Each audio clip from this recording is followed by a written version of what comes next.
សូមស្វាគមន៍មកកាន់ទំព័រថ្មីជាមួយនឹងទិសដៅម៉ុងហ្គូលីខាងក្នុងឧទ្យានភ្នំភ្លើងអ៊ូឡានហាដាតំបន់វាលស្មៅហួយថងស៊ីលិតជ្រលងភ្នំហងធរកោឧទ្យានសមុទ្រសាច់និងមានការជិះអូតលើវាលសាច់ផងដែរដោយដែលលោកអ្នកបានដឹងអញ្ចឹងថាទិសដៅម៉ុងហ្គូលីគឺជាទិសដៅមួយដ៏ល្បីហើយប្លែកខ្លាំងមែនទែនសម្រាប់អស់លោកអ្នកដែលចូលចិត្តទេសភាពបែបធម្មជាតិជាមួយការថតរូបដូចបានទៅលេងឋានប្រចាំអញ្ចឹងហើយនេះជាឧទ្យានភ្នំភ្លើងអ៊ូឡានហាដាជាមួយនឹងការរួមបញ្ចូលសម្បត្តិហើយរើសថ្លើមថ្មចម្រុះពណ៌និងថតរូបស្អាតៗជាមួយសម្លៀកបំពាក់បែបអាកាសយានិកដែលមានភ្នំភ្លើងនៅពីក្រោយប្រៀបបានដូចជានៅលើឋានព្រះច័ន្ទអញ្ចឹងបងវាយអារម្មណ៍អស់លោកអ្នកមកកាន់តំបន់វាលស្មៅហួយថងស៊ីលិតដែលជាតំបន់ខ្ពង់រាបបែបធម្មជាតិដែលមានវាលស្មៅដាច់កន្ទុយភ្នែកនិងរីករាយស្វាគមន៍ជាមួយនឹងការភ្លក្សស្រាទឹកដោះសេះដែលមានឱជារសនិងល្បីប្រចាំតំបន់រួចបន្តដំណើរទៅកាន់ជ្រលងភ្នំហងធរកោនិងរីករាយទស្សនាថ្ងៃរះនាពេលព្រឹកព្រលឹមនៅលើវាលស្មៅដ៏ធំធេងបន្ទាប់មកជិះកន្ត្រកខ្សែកាប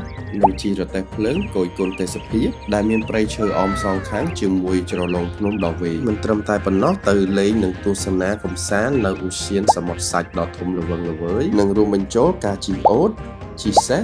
និងជិះឡានទស្សនាប្រាសាទធ្វើពីសាច់ផងដែរហើយអត់ទាន់អស់ទេនៅមានកម្មវិធីសប្បាយៗប្លែកៗជាច្រើនទៀតជាមួយដំណើរកម្សាន្តឆ្ពោះមកកាន់ទិសដៅម៉ុងហ្គូលីខាងក្នុងដូច្នេះបើសិនជាលោកអ្នកចង់ដឹងពីព័ត៌មានលម្អិតសូមធ្វើការទំនាក់ទំនងមកកាន់ក្រុមហ៊ុនទេសចរ World Pop ឥឡូវនេះហើយជួបគ្នាជាមួយនឹងដំណើរកម្សាន្តឆ្ពោះទៅកាន់ម៉ុងហ្គូលីខាងក្នុងទាំងអស់គ្នា